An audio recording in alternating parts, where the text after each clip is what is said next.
I was wondering if you could show me how this works. I couldn't figure it out. Yeah, no worries. So you can stay on the bike if you want. Okay. So just so you get an understanding of what it's doing. Yeah. So this is the main menu, right? Yeah. So instead of putting 20, 30 buttons on this bike, Yeah. they went with this wheel. It's a multi-functioning wheel. Yeah. So to get into the first menu, see that symbol there? It's the same symbol that's on the bottom of this. So we push down here. Ah, I see.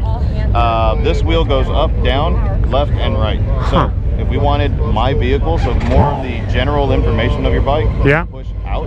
Ah. For my vehicle, we still have that little arrow. Okay. Push down. So now it's giving us general information.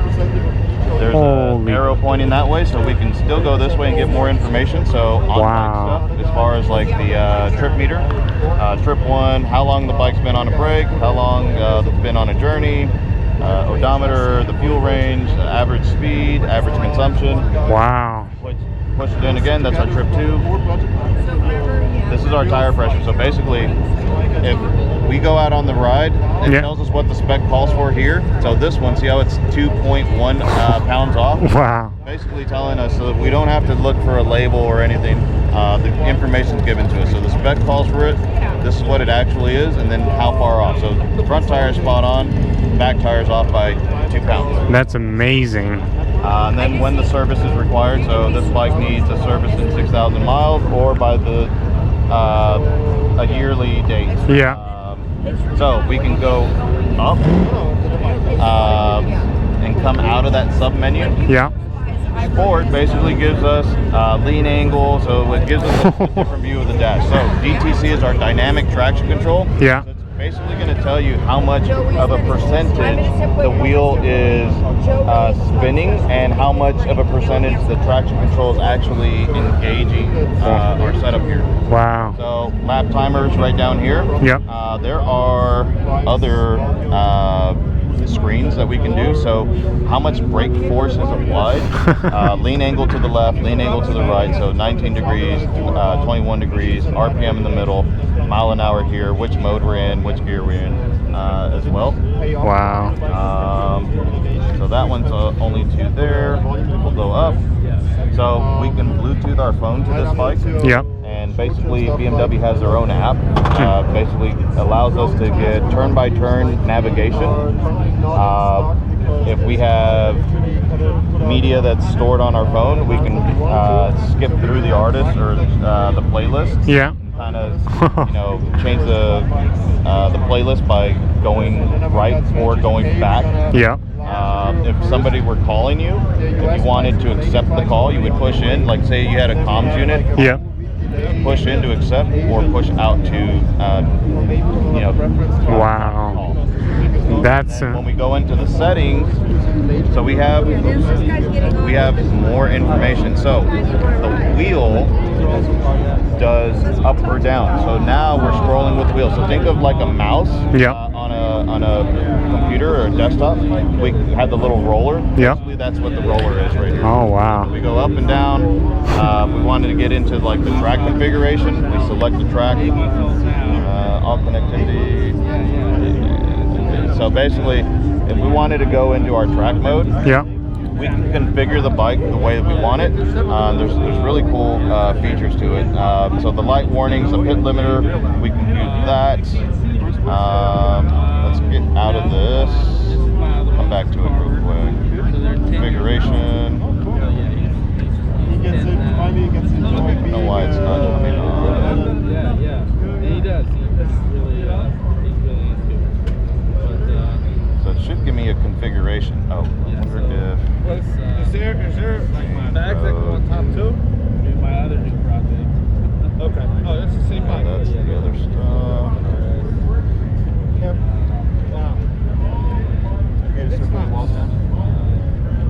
Okay, so this is where we would go into our riding mode. So we can actually go and fine-tune the riding mode. So basically, we can set our engine to be, so we can change it to where it also kind of feels like rain mode. So many years ago, it used to be a number system. So it used to be like power or with another manufacturer, it would be 10 would give you full power. So the cool thing about this, our engine actually tells us, you know, what we're doing. So torque and throttle response. So if we go in here, optimum throttle response, max torque.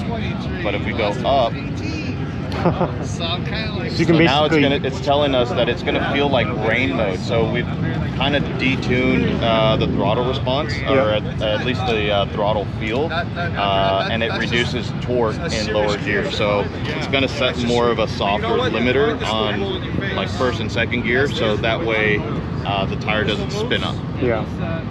Wow. And then, So you can basically tune it yourself.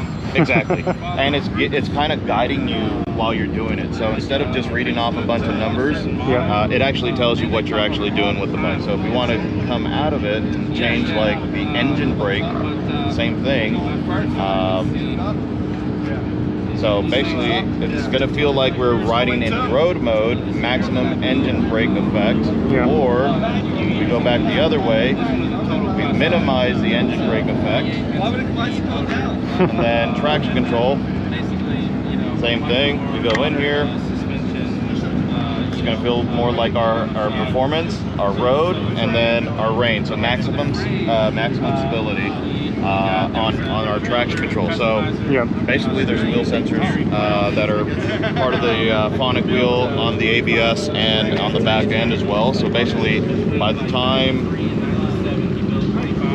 so the wheels are spinning at a rate of speed, right? Well, if the rear wheel is spinning faster, when we're in rain mode, starting to tell the system, hey, I need you to slow that down because I think we're either starting to, the wheel's either going to start to step out, or we're in some heavy rain. So basically it's going to no longer allow more throttle response.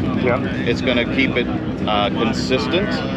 And then until the wheel sensors or the wheel spin is at the same rate, then it's going to allow us to provide more power to it.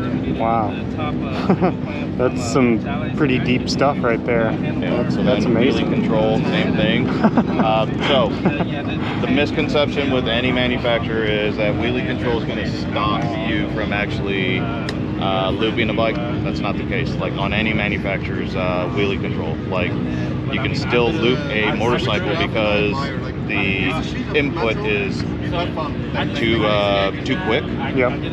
But basically what this will allow us to do, so a slight wheelie is possible if we put it in dynamic, but if we put it in road, max stability is going to happen, so it's not going to allow it to wheelie. So if we go back the other way,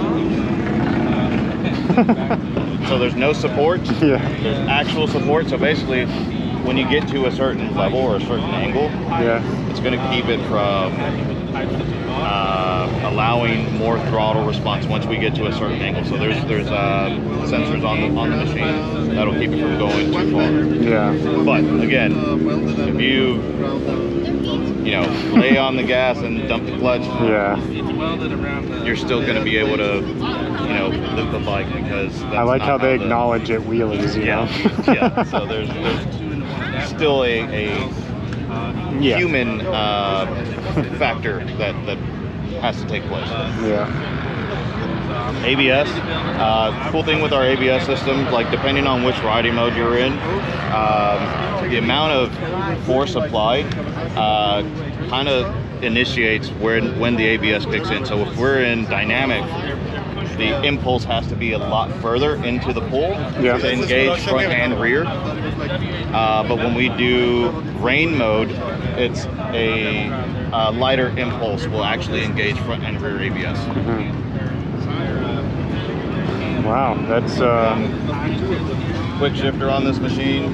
That's one thing I noticed about this is the smoothest shifting bike I have ever ridden, like up or down, I promise. It's and out of all the bikes I've done here, this one, it just blew my mind. Literally, it's so smooth and just so nimble and so light. And I'm not just saying that, I really mean it. It's amazing. Another cool thing with our setup here So right now we are in a regular shift pattern, but if we wanted to go to GP shift, Yep. Years ago with a lot of manufacturers, you basically had to buy a rear set kit that basically changed up the shift pattern. Yep. All we have to do is take the bolt off of this, slide it up here, and it reverses the shift pattern. So basically it's GP shift instead of your And so that's up is down and down is up. correct. That's pretty neat. So the GP shift for most people that are racing, I guess what the concept is that it's easier to push down and go through the gears versus trying to get your foot under and go through the gears as you're trying to build power. Yeah, that makes sense. Nice. Well, that's probably everything, huh? There's still more. Heated hand grips, Yeah. right over here. Let's get out of this menu here. So kind of tells you what level we're at. So 3 means it's high heat, Yeah. and 2 would be medium, 3rd one would be low, and then next time you hit it would shut it off. Cruise control, basically turning on the cruise control, we can set the cruise control, and then we can incrementally go up with the speed by just toggling this reset on the cruise control. What is the little thing that looks like a coffee and has? Sure, up here on the dash. Yeah. That. It's a weird function, but what it's telling us how long the bike's been on a brake. Huh. So we can reset it. What does that mean on a brake? So how long the vehicle has been basically sitting there without being ridden. Huh. So see how it says hours? So if we go in here, we can reset all values or go to individual values and kind of like manipulate one factor versus all of them. Yeah. So I'm going to reset all values. So by the time the bike hits the showroom, when they connect the battery, basically it's calculating how long it's been sitting with the battery plugged in. The journey basically calculates how long you've been riding. Yeah. Trip 1, just your trip meter, your total miles on the bottom here, fuel range, average speed, average consumption there as well. Yeah. Nice. That's awesome. Well, hey, thank you so much, man. That was an amazing explanation. I definitely picked the right guy to talk to. So. Thank you.